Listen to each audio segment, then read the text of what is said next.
Now, without much further ado, I call on our first speaker, Mr. Ravi Philemon. Mr. Philemon is an active bloggist and a social worker.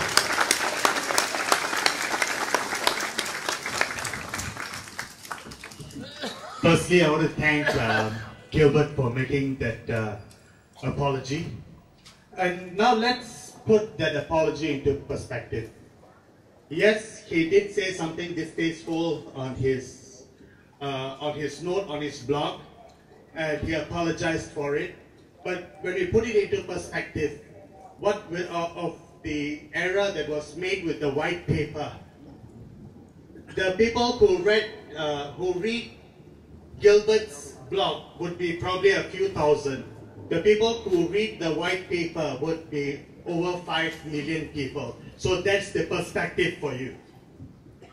And Gilbert's error is forgivable. But the white paper, look at the errors that they have made. Firstly, they have called our nurses who care for the elderly, who care for the sick, who care for the disabled as being low skilled. Boo! Boo! And this has reached over 5 million people. And then they come out, they say we are sorry for putting that the nurses are low skilled. Let's put it into perspective again. The error. At first they come out and say that they want that 6.9 million is a target for 2030. And then halfway through the debate, the parliamentary debate, they come out, they amend the motion, and they said, well, now it's not a target, it's a projection. So when you look at the error that Gilbert Goh made, yes, it was wrong, and I condemn such xenophobic comments about the foreign workers who have come here to work. But when you put it into perspective with what has been done with the white paper, you tell me, is there any comparison? There's no comparison. I lived as a foreigner in an alien land for quite some years, so I do understand, and I do feel, and I do know how our foreign friends may feel, especially when they come here to find a better life for themselves and for their friends.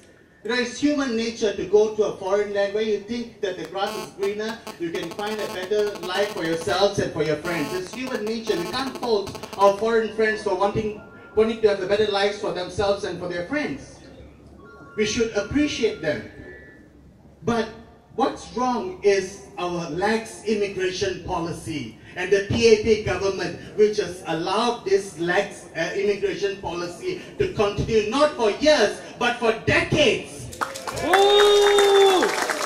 And they want this lax immigration policy to continue for decades more. Ooh! Is that what Singapore wants? No! Is that what Singapore needs? No! When you look from the year 2000, there were 980,000 immigrants who came to Singapore. From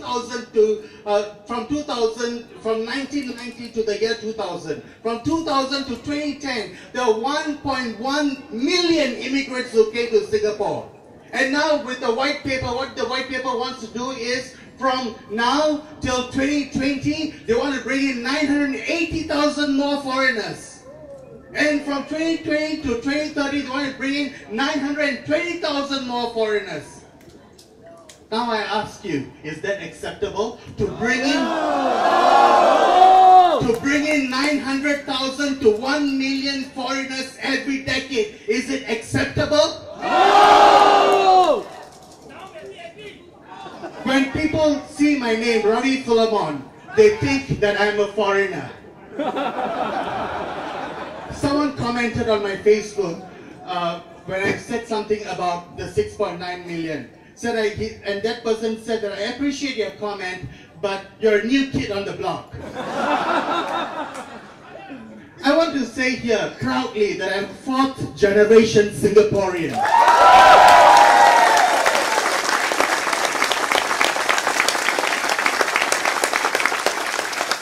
My children will be fifth generation Singaporeans.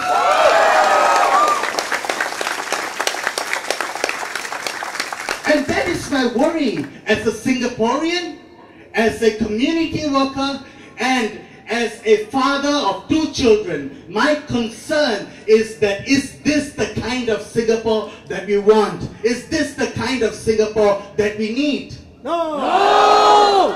As a Singaporean, my concern is that the core of Singapore will be diluted if we continue to bring these hundreds of thousands and millions of foreigners into our midst, so that our economy can be vibrant, so that our economy could be dynamic. Economy is not everything. The economy has to be for the people, and not the people for the economy.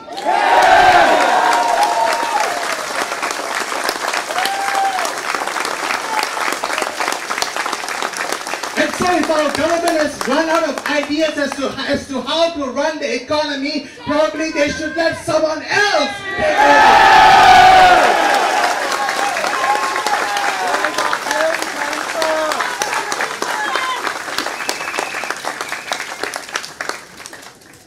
As a Singaporean, I am concerned when I go to the coffee shops and the people can't take my order. When I say I want Tahu Ichui, I want soya bean, I don't know how else to say it.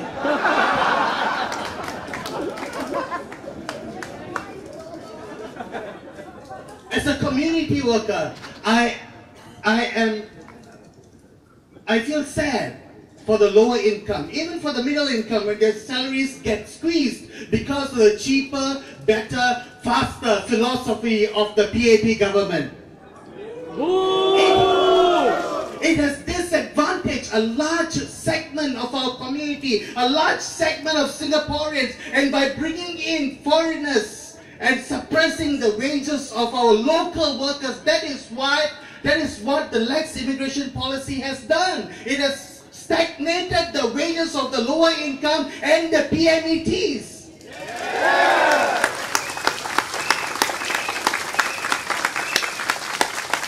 So yes, we say we welcome immigrants, we welcome foreigners into our midst, but the immigrants and the foreigners should be for the benefit of Singaporeans and not Singapore for the benefit of the immigrants.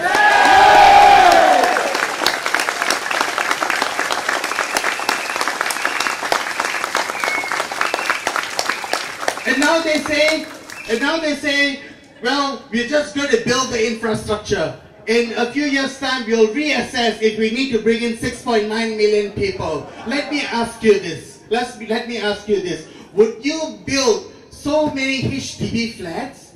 Would you build the rail network that could accommodate 6.9 million people and leave all those HDB flats empty? What will it do to our HDB flat prices?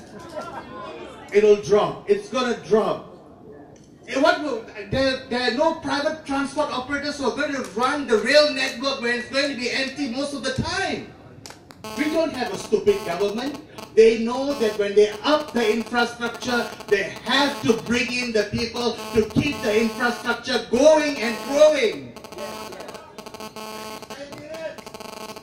And if we continue to grow at 900,000 to 1 million people every decade, by the year 2050, we will have 8.5 to 9 million people in Singapore. Is that what we want, Singapore? No!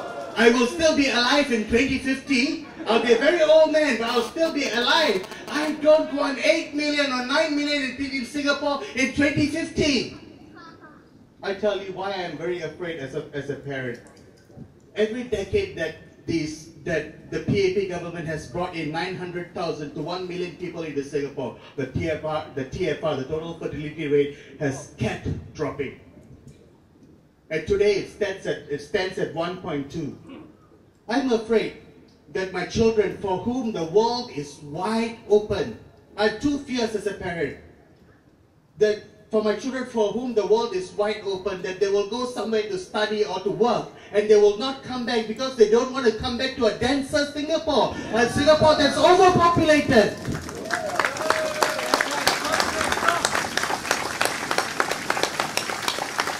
I love this country. I I want to lay roots down in this country. But I don't want my children to go away and to die in loneliness. That is the real fear that we have when we bring in immigrants, that our children will go somewhere else and that we will have to die all alone. That is my fear as a parent. Or another fear that I may have, even if they may decide to stay in Singapore, they may not decide to have children. Why bring children into this society? Which means that with the fifth generation, my children being the fifth generation Singaporeans, that'll be it.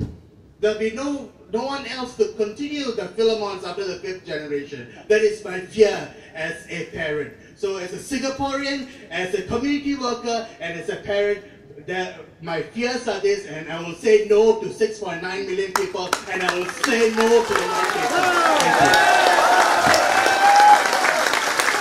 Thank you, Ravi.